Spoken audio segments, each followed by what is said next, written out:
शुक्लां ब्रह्मविचारसारपरमामाद्यां जगद्व्यापिनीं वीणापुस्तकधारिणीमभयदां जाड्यान्धकारापहां हस्ते स्फाटिकमालिकां विदधतीं पद्मासने संस्थितां वन्दे तां परमेश्वरीं भगवतीं बुद्धिप्रदां शारदां।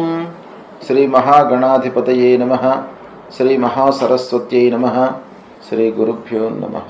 అక్టోబర్ మాసంలో మకర రాశి జాతకులకు, మకర రాశిలో జన్మించినటువంటి వారికి గోచార ఫలితాలు ఎలా ఉన్నాయో తెలుసుకుందాం.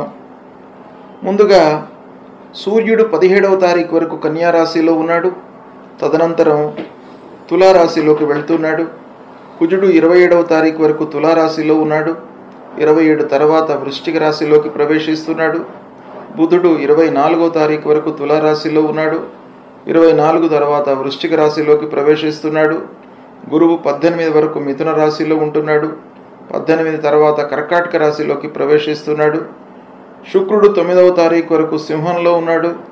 9 నుండి కన్యా రాశిలో ఉంటున్నాడు. శని భగవానుడు మీనరాశిలో సంచరిస్తున్నాడు. రాహువు కుంభరాశిలో సంచరిస్తున్నాడు. కేతువు సింహరాశిలో సంచరిస్తున్నాడు. ఈ విధంగా ఈ 8 గ్రహాలు ఈ రాశులలో సంచరిస్తున్నాయి. అయితే మకర రాశి జాతకులకు ఈ 8 గ్రహాలు ఏ ఏ స్థానాలలో ఉన్నాయి అనేటువంటి విషయం పైన వారు ఇచ్చేటువంటి ప్రభావము, ఫలితాలు ఆధారపడి ఉంటాయి. కాబట్టి అది ఒక్కసారి మనం చూసినట్టయితే సూర్యుడు 17వ తారీఖు వరకు 9వ స్థానంలో సంచరిస్తున్నాడు. ఇది ప్రతికూలంగా ఉంటుంది. తదనంతరం దశమ స్థానం అనుకూలంగా ఉంటుంది. కుజుడు దశమ స్థానంలో ప్రతికూలంగా ఉన్నాడు. బుధుడు దశమ ఏకాదశ స్థానాలలో అనుకూలంగా ఉన్నాడు. గురువు 18వ తారీఖు వరకు షష్టమ స్థానంలో ప్రతికూలంగా ఉన్నాడు. తదనంతరం సప్తమ స్థానంలోకి ప్రవేశిస్తున్నాడు, అనుకూలంగా ఉన్నాడు. శుక్రుడు అష్టమ భాగ్య స్థానాలలో సంచరిస్తున్నాడు, అనుకూలంగా ఉన్నాడు. శనైశ్చరుడు తృతీయ స్థానంలో అనుకూలంగా ఉన్నాడు. రాహువు ద్వితీయ స్థానము, కేతువు అష్టమ స్థానంలో ప్రతికూలంగా ఉన్నారు. ఈ విధంగా గ్రహస్థితి ఉంది. అయితే ఓవరాల్గా మనం చూసినట్టయితే మకర రాశి వారికి ఈ స్థానాలు, రాశులు సంచరించేటువంటి స్థితిని దృష్టిలో పెట్టుకున్నట్టయితే మిశ్రమ ఫలితాలు ఓవరాల్గా కనబడుతున్నాయి. ప్రారంభించినటువంటి పనులలో ఆటంకాలు తప్పవు. ఆటంకాలు ఎదురైనప్పటికీ పనులను మీరు పూర్తి చేస్తారు. శ్రద్ధతో పూర్తి చేసేటువంటి అవకాశాలు ఒక పక్కన కనపడుతున్నాయి. ఇక వ్యాపారస్తులకు చేతిలో ఉన్నటువంటి వ్యాపారము పూర్తి అవుతుంది. అనుకూలంగా మీరు పూర్తి చేస్తారు. లాభసాటిగా కొనసాగుతుంది. శుభకార్య ప్రయత్నాలు మట్టుకు ఫలిస్తాయి. శుభకార్యాలు చేస్తారు, హాజరవుతారు. భూమి, వాహనము కొనుగోలు చేసేటువంటి అవకాశం బాగా కనపడుతుంది. మాసం ప్రారంభంలో కొన్ని వివాదాలు తలెత్తే అవకాశం ఉంది. కాబట్టి డీప్ డిస్కషన్స్లోకి వెళ్లకుండా మీకు ఎంతవరకు అవసరమో అంతవరకే మీరు చర్చిస్తూ పనులను పూర్తి చేసుకోవడము చాలా మంచిది. ఇంటి వాతావరణము అనుకూలంగా ఉంటుంది. భార్య, పిల్లలు, కుటుంబ పెద్దలు, తల్లిదండ్రులు వీళ్ళందరి యొక్క సహాయ సహకారాలు మీకు అనుకూలిస్తాయి. కుటుంబ పెద్దల యొక్క సూచనలు ముఖ్యంగా మీకు కార్య సాఫల్యానికి దోహదపడతాయి. ఇక పిల్లల చదువు, ఉద్యోగం విషయంలో అనుకూలమైనటువంటి ఫలితాలు గోచరిస్తున్నాయి. కొత్త పరిచయాలతో కార్య సాఫల్యము ఉంది.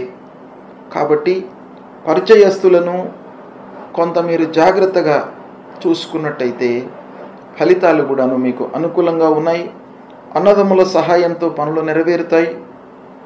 ఆస్తి వ్యవహారంలో పూర్వం ఉన్నటువంటి తగాదాలు ఒక కొలిక్కి వచ్చే అవకాశాలు ఉన్నాయి, పరిష్కరింపబడతాయి. ప్రయాణాలు ఓవరాల్గా మీకు అనుకూలిస్తాయి. వాహనం మూలకంగా కూడాను పనులు నెరవేరుతాయి. ఇంటికి కావలసినటువంటి వస్త్ర వస్తువులను, ఆభరణాలను, ముఖ్యమైనటువంటి వస్తువులను కొనేటువంటి అవకాశం ఉంది. కొన్ని విషయాలలో అనుకూలత, మరికొన్ని విషయాలలో ప్రతికూలత కూడాను ఒక పక్కన గోచరిస్తుంది. కాబట్టి రాహు కేతువులు ప్రతికూలంగా ఉన్నారు. మిగతా గ్రహాలు అనుకూలంగా ఉన్నాయి కాబట్టి కొన్ని రంగాలలో కొన్ని విషయాలలో మీకు అనుకూలత ఉంది, కొన్నింటిలో ప్రతికూలత కనబడుతుంది. అయితే నిర్ణయాలు తీసుకోవడంలో మట్టుకు బాగా ఆలోచన అవసరము. వృత్తి వ్యాపారాలు సంతృప్తిగానే కొనసాగుతాయి. రావాల్సినటువంటి డబ్బు చేతికి అందుతుంది. కొత్త పనులు ప్రారంభించాలి అనేటువంటి ఒక సత్సంకల్పంతో మీరు ముందుకు వెళ్తారు. ప్రారంభించే అవకాశాలు ఉన్నాయి. అయితే ఒప్పందాలు చేసుకునేటప్పుడు వ్యాపారస్తులు ఆర్థికపరమైనటువంటి ఒప్పందాలు, వస్తు రూపేణ ఒప్పందాలు చేసుకునేటప్పుడు కొంత జాగ్రత్తగా ఉండడము మంచిది. ఈ విధంగా ఓవరాల్గా చూసినట్టయితే మిశ్రమ ఫలితాలు, కొన్నింట మంచి ఫలితాలు ఉన్నాయి కాబట్టి మిశ్రమ ఫలితాలు ఎక్కడైతే మనకు నెగిటివ్ ఫలితాలు ఉన్నాయో వాటిని రెక్టిఫై చేసుకోవడానికి మీరు కొంత ఆచితూచి వ్యవహరించడము, మీరు ఎఫర్ట్స్ ఎక్కువ పెట్టడము చేసినట్టయితే అవి కూడాను మీకు అనుకూలంగా ఉండే అవకాశాలు ఉన్నాయి. దీన్ని సద్వినియోగపరచుకోండి. సూర్యుడు, అంగారకుడు, గురువు, శని, రాహువు, కేతువు ముఖ్యమైనటువంటి గ్రహాలు గనక ఈ గ్రహాలు ప్రతికూలంగా సంచరిస్తున్నప్పుడు ప్రతికూల ఫలితాలు మనకు ఉంటాయి. వాటి నుండి విముక్తులు కావడానికి, అంటే ఈ ప్రతికూల ఫలితాలను అనుకూలంగా మార్చుకోవడానికి మనం ఏం చేయాలి అనే విషయాన్ని మనం చూసినట్టయితే పరిహారాలు చేసుకోవాలి. పరిహారాల్లో 2 రకాలుగా మనము చూస్తూ ఉంటాం. ఒకటి, మీరు చేసుకోవలసింది ఒకటి, అంటే ఆయా గ్రహాలకు సంబంధించినటువంటి కారకత్వాలను దృష్టిలో పెట్టుకొని వాటికి మనము ఏం చేయాలి. ఆర్థికపరమైనటువంటి సమస్యలు ఉన్నాయి అనుకోండి, వాటిని ఖర్చులు మనం తగ్గించుకోవడము. వ్యాపార విషయంలో ఇబ్బందులు ఉన్నట్టయితే ఒప్పందాలు చేసుకునేటప్పుడు జాగ్రత్త పడటము. వాహనముల మూలకంగా రిపేర్లు వచ్చే అవకాశాలు ఉన్నాయి అని మనకు తోచినట్టయితే దానికి సరిపడా మనం రెక్టిఫికేషన్స్ చేసుకోవడం, ఇవన్నీ కూడా మనం చేసుకోవాల్సినటువంటి జాగ్రత్తలు, తీసుకోవాల్సినటువంటి విషయాలు. అయితే ఇవన్నీ కూడాను మన చేతిలో ఉంటాయి. కొన్ని విషయాలు మన చేతిలో ఉండవు కనుక భగవంతుణ్ణి వేడుకోవడము, భగవంతుడిని స్తోత్రం చేయడము, భగవంతుడి యొక్క అనుగ్రహం కొరకై మనము పాటుపడము, ఇవే పరిహారాలు. కాబట్టి సూర్యుడి విషయంలో మీకు సూర్యుడు ప్రతికూలంగా ఉన్నప్పుడు అనారోగ్య సమస్యలు తలెత్తే అవకాశాలు ఉంటాయి. కాబట్టి సూర్యనారాయణుడికి మీరు ప్రతినిత్యం కూడాను నమస్కారం చేసుకోండి, అర్ఘ్యప్రదానం ఇవ్వండి, ఆదిత్య హృదయం పారాయణం చేసుకోండి, మీకు అనుగ్రహిస్తాడు. అంగారకుడి విషయంలో సుబ్రహ్మణ్య స్వామి దేవాలయానికి వెళ్ళండి, కలహాలు రాకుండా చూస్తాడు. సాహసించి పనులు చేసినప్పుడు మనకు కొన్ని ఇబ్బందులు ఎదురవుతాయి, కానీ సాహసము చేయకుండా మనం పనుల లోపల సక్సెస్ రేట్ అనేది ఉండదు. కాబట్టి ఆ రెండిటిని కూడాను సమతుల్యంగా ఉంచడానికి అంగారకుడి యొక్క అనుగ్రహం కావాలి. సుబ్రహ్మణ్య స్వామిని వేడుకోండి, సుబ్రహ్మణ్య స్వామి దేవాలయానికి వెళ్ళండి. ఇక బుధుడు వ్యాపారానికి, బుద్ధికి, వీటన్నిటికి కూడాను మనకు కారకుడు. పనులు జరగడానికి విష్ణు సహస్రనామ పారాయణం చేసుకోండి. విష్ణువు మీ స్థితికి అనుకూలతను కలిగిస్తాడు. కాబట్టి ప్రతినిత్యం కూడాను విష్ణు సహస్రనామ పారాయణం చేయండి, లేదా నారాయణ మంత్రాన్ని, మూల మంత్రాన్ని పఠించండి. ఇక గురువు అతి ముఖ్యమైనటువంటి గ్రహము, చాలా విషయాలలో మనకు ప్రభావాన్ని చూపించేటువంటి గ్రహము. అలాంటి గ్రహము ప్రతికూలంగా ఉన్నప్పుడు గురు విషయమై మూలమంత్రాన్ని జపించండి, దత్తాత్రేయ స్వామి దేవాలయానికి వెళ్ళండి. అన్నిటికంటే కూడాను ముఖ్యమైనటువంటిది తల్లిదండ్రులను సేవించండి. తల్లిదండ్రుల యొక్క సేవ మీకు శ్రీరామ రక్ష. కాబట్టి తల్లిదండ్రులను మీరు సేవించినట్టయితే వాళ్ళ యొక్క అనుగ్రహము మీకు ఉన్నట్టయితే ఆ గురు భగవానుడి యొక్క అనుగ్రహం కూడాను ఉంటుంది. తర్వాత గురువులను సేవించండి. ధార్మికమైనటువంటి ప్రవచనాలు చెప్తూ లోకంలో ఒక మంచిని, సన్మార్గాన్ని నిలపడానికి ప్రయత్నాలు చేస్తున్నటువంటి వారిని సేవించండి, దర్శించుకోండి. తర్వాత ముఖ్యంగా గురువు విషయం లోపల మీరు మూలమంత్రం అన్నిటికంటే చాలా ముఖ్యమైనది కాబట్టి అది చేయండి. ఇక శనేశ్వరుడి విషయంలో ఈల్నాడు శని ఉన్నప్పుడు, అర్ధాష్టమ స్థానంలో ఉన్నప్పుడు, అష్టమ స్థానంలో ఉన్నప్పుడు, సప్తమ స్థానంలో ఉన్నప్పుడు మనకు ప్రతికూలమైనటువంటి ఫలితాలు శని మూలకంగా కలుగుతాయి గనక శని ప్రీత్యర్థమై శనికి సంబంధించినటువంటి మూలమంత్రాన్ని ప్రతినిత్యము చదువుకోండి. ఆంజనేయ స్వామి దేవాలయానికి వెళ్ళండి, 3 ప్రదక్షిణాలు చేసుకోండి, హనుమాన్ చాలీసా చదవండి. శనేశ్వరుడికి సంబంధించినటువంటి స్తోత్రాన్ని పారాయణం చేసుకోండి. నవగ్రహ స్తోత్ర పారాయణాన్ని చేయండి. ఈ విధంగా చేసినట్టయితే శని ప్రభావము తగ్గుతుంది. ఇక రాహు కేతువుల ప్రీత్యర్థమై అమ్మవారి దేవాలయానికి వెళ్ళండి, అమ్మవారిని సేవించండి. దుర్గామాత యొక్క అనుగ్రహం మూలకంగా రాహు ప్రభావం తగ్గుతుంది. తర్వాత గణపతిని స్మరించండి. గణపతిని స్మరించడం మూలకంగా మీకు ఆటంకాలు లేకుండా ఉంటాయి. కార్యాలు సాఫల్యంగా అనుకున్నటువంటి సమయంలో మీకు పూర్తి అయ్యే అవకాశాలు ఉంటాయి. కాబట్టి ఇలాంటివి పరిహారాలను మీరు పాటించినట్టయితే ఓవరాల్గా మీరు పరిహారాలు చేసేటప్పుడు దైవభక్తిని పెంచుకోండి. దైవం పైన మీరు నమ్మకాన్ని పెంచుకోండి. ఆ భగవంతుడి పైన నమ్మకాన్ని పెంచుకొని భగవంతుని దర్శించుకున్నట్టయితే, గురువులను ప్రేమించినట్టయితే, తల్లిదండ్రులకు సపర్యలు చేసినట్టయితే మీకు అన్నీ కూడాను అనుకూలిస్తాయి. కాబట్టి వీటిని మీరు పాటించండి. ఆ గ్రహాల యొక్క అనుగ్రహం మీకు లభిస్తుంది. అక్టోబర్ మాసంలో 1వ తారీఖు బుధవారం నవమి, మహర్నవమి, మహానవమి. ఇది చాలా ముఖ్యమైనటువంటి పండుగ. ఈ మహానవమి రోజున సువాసిని పూజ చేస్తాం. తర్వాత ఆయుధాలను పూజిస్తాం. ఆయుధాలు మనకు చాలా ముఖ్యమైనటువంటివి. అమ్మవారికి సంబంధించినటువంటి ఆయుధాలను, మనము నిత్యం కూడాను వాడుకునేటువంటి వస్తువులను, వాహనములను, వాహన పూజ ముఖ్యంగా మనము ఈ మహర్నవమి రోజున చేస్తాం. అలాంటిది ఈ 1వ తారీఖు నాడు వస్తుంది. ఇక 2 అక్టోబర్ గురువారం విజయదశమి, దసరా పండుగను మనము జరుపుకుంటున్నాం. ఈ దసరా పండుగ చాలా ముఖ్యమైనటువంటి పండుగ. భారతీయ సాంప్రదాయంలో, సనాతన ధర్మంలో దసరా అనేటువంటిది ఒక ఉత్కృష్టమైనటువంటి పండుగగా మనము దీన్ని భావిస్తాం.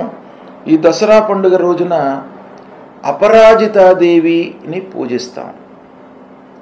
అంటే ఆ అపరాజితాదేవిని పూజించడం మూలకంగా మనము చేపట్టేటువంటి కార్యక్రమాలు అన్నీ కూడాను సకాలంలో పూర్తి కావడానికి, ఆటంకాలు లేకుండా ఉండడానికి, అపజయము లేకుండా ఉండడానికి అపరాజిత, పరాజిత, అపరాజిత.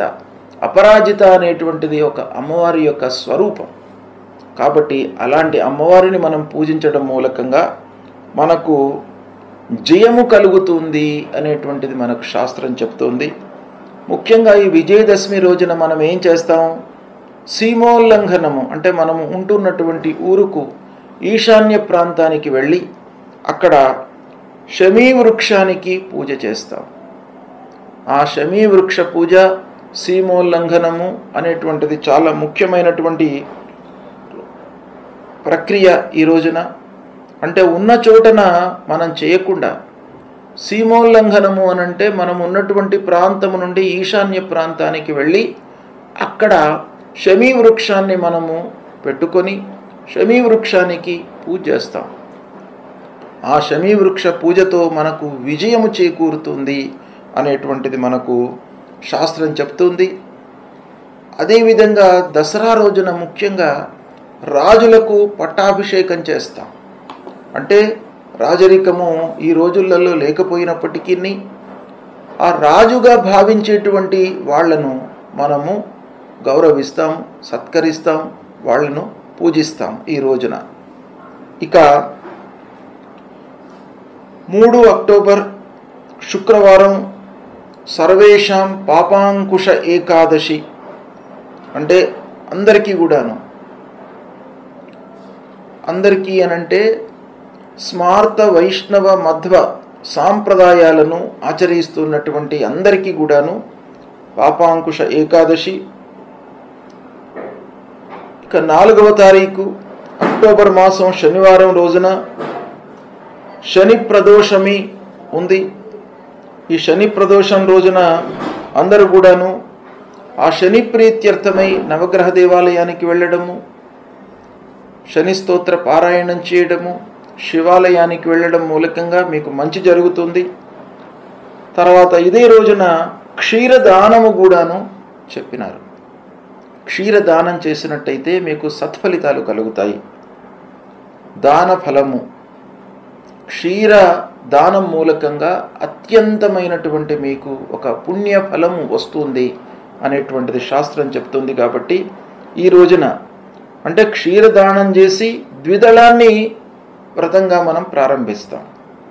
అంటే ద్విదళ వ్రతము అనంటే ద్విదళ వర్జ్యం అన్నమాట. ఈ రోజు నుండి గృహస్థులు చాతుర్మాస్యం లోపల ఆ ద్విదళ వ్రతము అనంటే, ద్విదళము అనంటే పప్పు దినుసులు, అవి తినకుండా 1 నెల రోజులు భోజనం చేస్తారన్నమాట ఆ వ్రతము. ఇక దాని తర్వాత 6వ తారీఖు అక్టోబర్ నెల సోమవారం కోజాగరి పూర్ణిమ, కౌముది పూజ.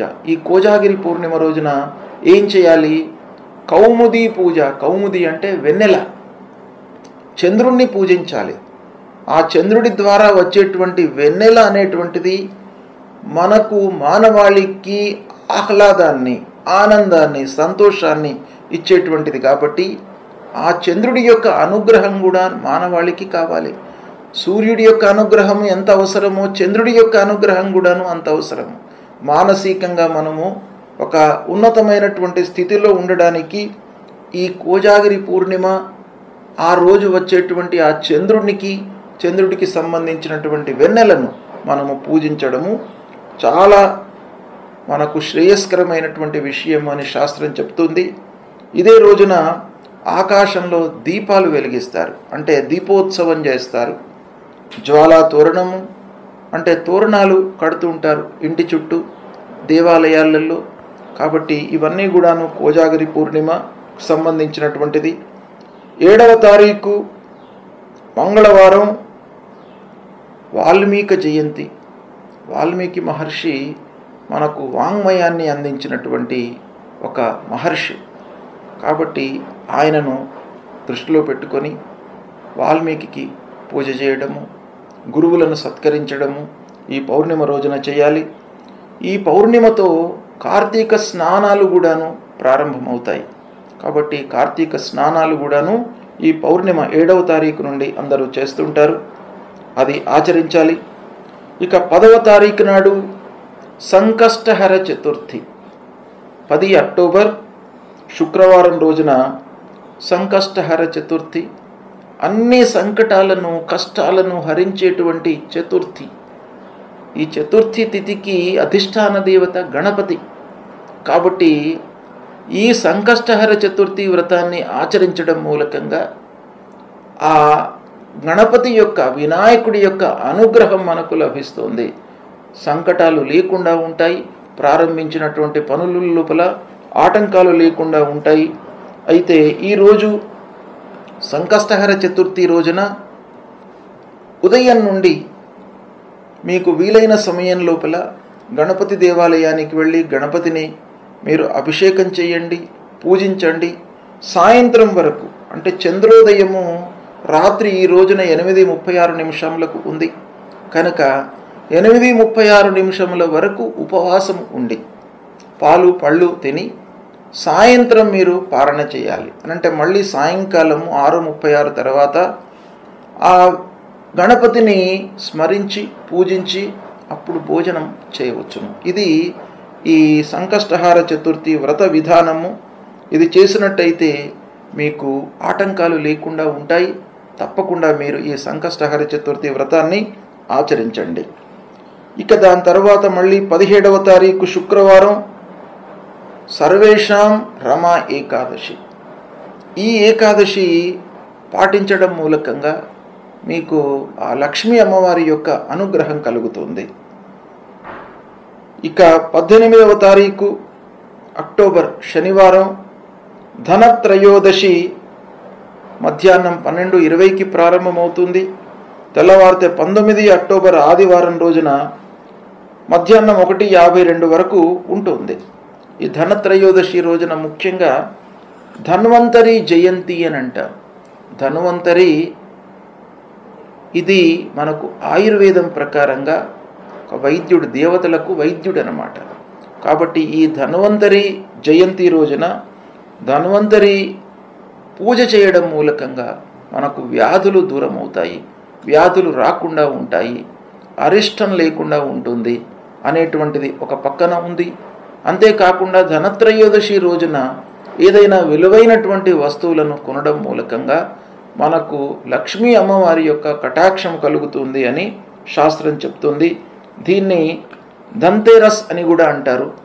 ఈ రోజున మనకు సహజంగా ప్రపంచంలో, మన దేశంలో, మన ప్రాంతంలో అందరి కూడాను ముఖ్యమైనటువంటి విలువైనటువంటి వస్తువు బంగారము, వెండి, నగలు ఇలాంటివి కొనడం మూలకంగా లక్ష్మీ అమ్మవారిని మన ఇంటికి ఆహ్వానించినట్టుగా ఉంటుంది. కనుక తప్పకుండా వీలైతే, మీకు అనుకూలమైతే ఈ రోజున ఏవైనా విలువైనటువంటి వస్తువులను కొనుక్కోండి.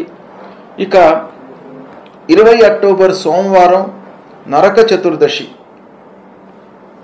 నరకాసురుణ్ణి వధించినటువంటి దినం. ఆ దినాన్ని మనము ఒక పండుగగా, వేడుకగా మనం సంభ్రమంతో జరుపుకుంటాము. మొట్టమొదలు ఈ నరక చతుర్దశి రోజున సూర్యోదయాత్ పూర్వము తైలాభ్యంగ స్నానం చేయాలి. అంటే నూనె పెట్టుకొని స్నానం చేయాలి. ఉదయం పూట 5:45 తైలాభ్యంగ స్నానం చేసి, దాని తర్వాత మళ్ళీ దీపావళి అమావాస్య కూడాను ఇదే రోజున గనక సాయంకాలము మహాలక్ష్మి పూజ చేసుకోవాలి. ఈ మహాలక్ష్మికి సంబంధించినటువంటి పూజా సమయం కూడాను మీకు తెలియజేస్తాను. సాయంత్రం 5:51 నుండి 8:55 వరకు ఒక మంచి సమయము మహాలక్ష్మి పూజ చేసుకోవడానికి.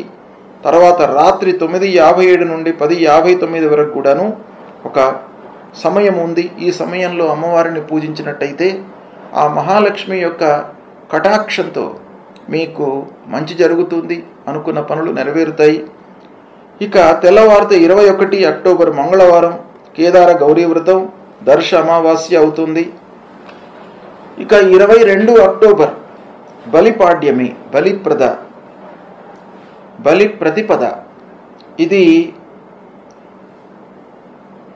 గుజరాతీ వాళ్లకు ఉగాది అన్నమాట. ఈరోజు వాళ్లకు కొత్త సంవత్సరం ప్రారంభమవుతుంది. బలి ప్రతిపద రోజున అభ్యంగ స్నానం చేస్తాము. ఇక 23వ తారీఖు అక్టోబర్ మాసం గురువారం రోజున యమద్వితీయ కూడాను మన సాంప్రదాయం ప్రకారంగా చాలా ముఖ్యమైనటువంటి పండుగ. ఈ రోజున మనం ఏం చేయాలి? యమద్వితీయ రోజున అనంటే భగినీ హస్తభోజనం అనేటువంటిది ముఖ్యంగా ఉంది. దీన్ని బాబీస్ అంటారు మహారాష్ట్ర వాసులు. భగినీ హస్తభోజనం అనంటే తోడబుట్టిన వాళ్ళు, అక్కలు కానివ్వండి, చెల్లెళ్ళు కానివ్వండి, అక్కలు చెల్లెళ్ళతో మనం సమానంగా చూస్తున్నటువంటి వాళ్ళ ఇళ్లలోకి వెళ్ళి వాళ్లతో వంట చేయించుకొని మనము వాళ్ళ ద్వారా, వాళ్ళు వడ్డించిన తర్వాత మనం తినడం మూలకంగా మనకు ఒక ఆప్యాయత, ప్రేమ, అనురాగాలు పెరుగుతాయి అనేటువంటిది ఈ రోజున శాస్త్రంలో చెప్పబడి ఉంది. కాబట్టి ఈ భగినీ హస్త భోజనము ఆచరించండి యమద్వితీయ రోజున. ఇక తర్వాత 25 అక్టోబర్ నాగుల చవితి, 26 అక్టోబర్ నాగుల పంచమి, మళ్ళీ 30వ తారీఖు అక్షయ నవమి. ఇవి ముఖ్యమైనటువంటి పండుగలు ఈ మాసంలో ఉన్నాయి. ఈ పండుగలను కూడాను దృష్టిలో పెట్టుకొని ప్రతి విషయం కూడాను, ప్రతి పండుగ కూడాను మనకు ఋషులు దర్శించి మన కొరకు, మన శ్రేయస్సు కొరకు, మన జీవితం సుఖమయంగా జరగడానికి వాళ్ళు ఏర్పాటు చేసినటువంటివి. కాబట్టి వీటిని, ఈ పండుగలను ఆ పండుగలలో ఉన్నటువంటి ఆంతర్యాన్ని, ఇతిహాసాన్ని తెలుసుకొని వాటిని ఆచరించడం మూలకంగా మీకు జీవితంలో మంచి ఫలితాలు కలుగుతాయి.